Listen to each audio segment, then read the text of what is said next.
ಎಲ್ಲರಿಗೂ ನನ್ನ ನಮಸ್ಕಾರಗಳು. ಅಸ್ಸಲಾಮು ಅಲೈಕುಂ ವರಹಮತುಲ್ಲಾಹಿ ವಬರಕಾತುಹು. ಜೈ ಭೀಮ್, ಜೈ ಭೀಮ್, ಜೈ ಜೈ ಭೀಮ್. ಸ್ವಲ್ಪ ಜೋರಾಗಿ ಧ್ವನಿಯಲ್ಲಿ ಜೈ ಭೀಮ್ ಹೇಳಿ. ತಮಗೆಲ್ಲ ಗೊತ್ತಿದ್ದಂಗೆ 2014 ಕೇಂದ್ರದಲ್ಲಿ ಬಿಜೆಪಿ ಸರ್ಕಾರ ಬಂದಾದ್ಮೇಲೆ ನಮ್ರಾಜ್ ಅವರೊಬ್ಬರು ಕೇಂದ್ರದಲ್ಲಿ ಮಂತ್ರಿ ಆಗಿದ್ರು, ಅನಂತ್ ಕುಮಾರ್ ಹೆಗಡೆ ಅಂತ. ಏನ್ ಹೇಳಿದ್ರು ಅವರು, ನಾವು ಬಿಜೆಪಿ ಸರ್ಕಾರ ಬಂದಿರೋದೇ ಸಂವಿಧಾನ ತೆಗಿಯಕ್ಕಂತ. ಇವತ್ತು ಬಾಬಾ ಸಾಹೇಬ್ ಅಂಬೇಡ್ಕರ್ ಸಂವಿಧಾನ ಕೊಟ್ಟಿದ್ದ ಕಾರಣಕ್ಕೆ ಇವತ್ತು ನೀವು ಅಲ್ಲಿ ಕೂತೀರಾ, ನಾನು ಏನು ಮಂತ್ರಿಯಾಗಿ ನಿಂತಿರೋದು. ಇವತ್ತು ಮಕ್ಕಳಿಗೆ 2 ವೀಲರ್ ವೆಹಿಕಲ್ನು ಆ ಸಂವಿಧಾನ ಅಡಿಯಲ್ಲೇ ನಾವು ಕೊಟ್ಟಿರೋದು. ಹಾಗಾಗಿ ನಮ್ಮ ಕರ್ತವ್ಯ ಆಗ್ತಾನೆ. ನಾವೆಲ್ಲ ಜೋರಾದ ಧ್ವನಿಯಲ್ಲಿ ಜೈ ಭೀಮ್ ಹೇಳಿದ್ರು. ಜೈ ಭೀಮ್, ಜೈ ಭೀಮ್, ಜೈ ಜೈ ಭೀಮ್. ವೇದಿಕೆ ಮೇಲೆ ಆಸೀನಿರುವ ನಮ್ಮ ಪಕ್ಷದ ಮುಖಂಡರು ಹಾಗೂ KMDC ಚೇರ್ಮನ್ ಆದಂತ DK ಅಲ್ತಾಫ್ ಖಾನ್ ಅವರೇ, ಇನ್ನೊಬ್ರು ನಮ್ಮ ಪಕ್ಷದ ಮುಖಂಡರು ಆತ್ಮೀಯರಾದಂತ DC ರಮೇಶ್ ಸಾಹೇಬ್ರೆ, ಇನ್ನೊಬ್ರು ಆತ್ಮೀಯರು ಹಿರಿಯರಾದಂತ ನವಾಬ್ ಜಾನ್ ಅವರೇ, ಇನ್ನೊಬ್ರು ನಮ್ಮ ಪಕ್ಷದ ಮುಖಂಡರು ನನ್ನ ಆತ್ಮೀಯ ಆದಂತ ನಮ್ಮ ಅಣ್ಣ ಆದಂತ ಬಲ್ಬ್ ಶ್ರೀನಿವಾಸ್ ಅವರೇ, ಇನ್ನೊಬ್ರು ನನ್ನ ಆತ್ಮೀಯರು ಮಾಜಿ ಒಕ್ಕೋಡ್ ಅಧ್ಯಕ್ಷ ಆದಂತ ಅನ್ವರ್ ಪಾಷಾ ಅವರೇ, ನಮ್ಮ ಪಕ್ಷದ ಮುಖಂಡರು ಬ್ಲಾಕ್ ಅಧ್ಯಕ್ಷ ಆದಂತ ಗೌಸಿ ಅವರೇ, ಬ್ಲಾಕ್ ಅಧ್ಯಕ್ಷ ಆದಂತ ವಿನಾಯಕ್ ಅವರೇ, ಇನ್ನೊಬ್ರು ನಮ್ಮ ಪಕ್ಷದ ಮುಖಂಡರು ಆತ್ಮೀಯಾದಂತ ಆತೂಷ್ ಅವರೇ, ಇನ್ನೊಬ್ರು ನಮ್ಮ ಪಕ್ಷದ ಮುಖಂಡರಾದಂತ ಧನ್ರಾಜ್ ಅವರೇ, ಇನ್ನೊಬ್ರು ನಮ್ಮ ಪಕ್ಷದ ಮುಖಂಡರಾದಂತ CR ರವಿ ಪ್ರಸಾದ್ ಅವರೇ, ಇನ್ನೊಬ್ರು ಆತ್ಮೀಯಾದಂತ ಬಾಬಾ ಅವರೇ, ಮೌಲಾ ಅವರೇ, ಸರೋವರ್ ಬೇಗ್ ಅವರೇ, ಫಯಾಜ್ ಅವರೇ, ರವಿ ಅವರೇ, ವೆಂಕಟೇಶ್ ಅವರೇ, ವೇದಿಕೆ ಮೇಲೆ ಹಾಕಿದವರು ಎಲ್ಲ ನಮ್ಮ ಪಕ್ಷದ ಮುಖಂಡರೇ, ಇಲ್ಲಿದ್ದ ಎಲ್ಲ ಆತ್ಮೀಯರೇ, ವಿದ್ಯಾರ್ಥಿ ಮಕ್ಕಳೇ. ಮತ್ತೆ ಆಗಿ SLC ಹಾಗೂ PUC.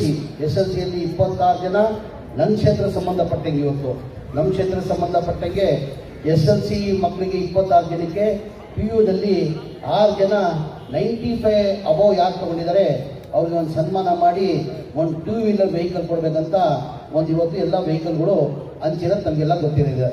ಇವತ್ತು ಈ ಕಾರ್ಯಕ್ರಮನ ಇವತ್ತಿಂದ ಮಾಡ್ತಾ ಇಲ್ಲ. ನಾನು ಮೊದಲೇ ಬಾರಿ MLA ಆಗುವಾಗ 2005 ಬೈ ಎಲೆಕ್ಷನ್ ಅಲ್ಲಿ ನಾನು ಗೆದ್ದಾದ್ಮೇಲೆ ಒಂದು ಟೌನ್ ಹಾಲ್ ಒಂದು ಕಾರ್ಯಕ್ರಮ ಮಾಡಿದ್ರು. ನಮ್ಮ ಜಾಮೂನ್ ಉಲ್ಮಾ ಅಂತ ಹೇಳ್ಬಿಟ್ಟು ನಮ್ಮ ಒಂದು ಕಾರ್ಯಕ್ರಮ ಮಾಡಿದ ಹಿನ್ನೆಲೆಯಲ್ಲಿ ಆವತ್ತು ನಾನು ಅನೌನ್ಸ್ ಮಾಡಿದೆ. ಏನಕ್ಕಂದ್ರೆ ಶಿಕ್ಷಣ ಎಷ್ಟು ಮುಖ್ಯ ಅಂತ ನನ್ಗೆ ಗೊತ್ತಿದೆ. ಇವತ್ತು ಸರ್ಕಾರದಲ್ಲಿ ನಾನು ಮಂತ್ರಿ ಆಗಿದ್ದೀನಿ. ಭಗವಂತ ನನ್ನ ಕನಸಲ್ಲೂ ನಾನು ಯೋಚನೆ ಮಾಡಿರಲಿಲ್ಲ ನಾನು 5 ಬಾರಿ MLA ಆಗ್ತೀನಿ, 3 ಬಾರಿ ಮಂತ್ರಿ ಆಗ್ತೀನಿ ಅಂತ ನನ್ನ ಕನಸಲ್ಲೂ ಯೋಚನೆ ಮಾಡಿಲ್ಲ. ದೇವರು ನನ್ನ ನೀವೆಲ್ಲ ಆಶೀರ್ವಾದದಿಂದ ನೀವೆಲ್ಲ ಮತ ಕೊಟ್ಟಿದ್ದ ಕಾರಣಕ್ಕೆ ಇವತ್ತು ನಾನು MLA ಆಗೋದು ಸಾಧ್ಯ ಆಯಿತು. 5 ಬಾರಿ, 3 ಬಾರಿ ಇವತ್ತು ಮಿನಿಸ್ಟರ್ ಆಗೋದು ಸಾಧ್ಯ ಆಯಿತು. ಅಂದರೆ ಎಲ್ಲೋ ಒಂದು ಕಡೆ ಮನಸ್ಸಲ್ಲಿ ನನಗೆ ಯಾವಾಗ ನೊಂದ್ಕೊಳ್ತಾ ಇರ್ತೀನಿ ನಾನು. ಏನಕ್ಕಪ್ಪ ಅಂದರೆ ದೇವರೇ ನೀನು ಎಲ್ಲ ಥರ ನನಗೆ ಕೊಟ್ಬಿಟ್ಟೆ, MLA ಮಾಡಿದೆ, ಮಿನಿಸ್ಟರ್ ಮಾಡಿದೆ, ನಾನು ಕೇಳಿದಲ್ಲೇ ಕೊಟ್ಟೆ, ವಿದ್ಯಾಭ್ಯಾಸ ನನಗೆ ಆಗಿಲ್ಲ ಅಂತ ಅಂದ್ಬಿಟ್ಟು ನಾನು ಅವಾಗ ನೊಂದ್ಕೊಳ್ತಾ ಇರ್ತೀನಿ. ನಾನೇನು ನೊಂದ್ತಾ ಇದ್ದೀನಿ, ನನ್ನ ಮಕ್ಕಳು ನೊಂದ್ಬಾರ್ದು ಅಂತ ಹೇಳ್ಬಿಟ್ಟು 2005 ಮೊದಲೇ ಬಾರಿ MLA ಆಗುವಾಗ ನಾನು ಘೋಷಣೆ ಮಾಡಿದ್ದಾರೆ.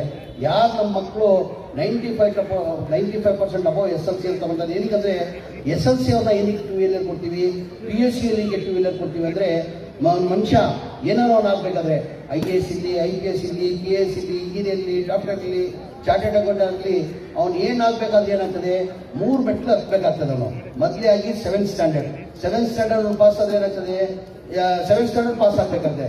ಅವಾಗ ಹೈಸ್ಕೂಲ್ ಹೋಗ್ತಾನೆ, 8th 9th ಪಾಸ್ ಆಗ್ತದೆ. ಅದಾದ್ಮೇಲೆ 10th ಸ್ಟ್ಯಾಂಡರ್ಡ್ ಕಂಪಲ್ಸರಿ.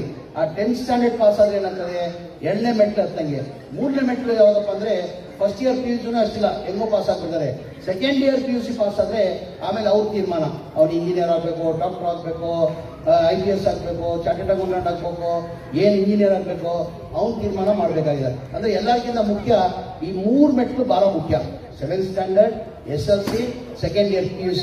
ಅದಾದ್ಮೇಲೆ ಅವ್ನು ಏನಾಗ್ಬೇಕಂತ ಆಗಿ ತೀರ್ಮಾನ ಮಾಡೋಕ್ಕೂ ಸಾಧ್ಯ ಆಗ್ತದೆ. ಆ ಹಿನ್ನೆಲೆಯಲ್ಲಿ ಇಡೀ ರಾಜ್ಯದಲ್ಲಿ ನನ್ನ ಕ್ಷೇತ್ರಕ್ಕಿಲ್ಲ. ಮೊನ್ನೆ ನಾನು ಜಿಲ್ಲಾ ಉಸ್ತುವಾರಿ ಮಂತ್ರಿ, ನಾನು ವಿಜಯನಗರಲ್ಲೂ ಇದ್ದೀನಿ, ಬಳ್ಳಾರಿಯಲ್ಲಿದ್ದೀನಿ. ಮೊನ್ನೆನೂ ನಾನು ಬಹಳ ಸಂತೋಷ, ಖುಷಿಯನ್ನು ತಂತು.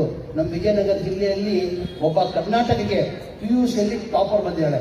625ಗೆ 625 ತಗೊಳ್ಳದೆ. ಅಂದ್ರೆ ಆ ಮಗು ಯಾರು, ಬಹಳ ಬಡ್ತಾನೆ ಅವಳಿಗೆ. ಅವ್ರ ತಂದೆ ಅವರು ಲಾರಿ ಡ್ರೈವರ್ ಆಗಿ ಆ ಮಗಳಿಗೆ ಅಷ್ಟು ಓದಿಸೋರಿಲ್ಲ ಅಂತ ಹೇಳ್ಬಿಟ್ಟು ಅವಳನ್ನು ಸನ್ಮಾನ ಮಾಡಿ 5 ಲಕ್ಷ ರೂಪಾಯಿ ಬಹುಮಾನ ಕೊಟ್ಟೆ ನಾನು.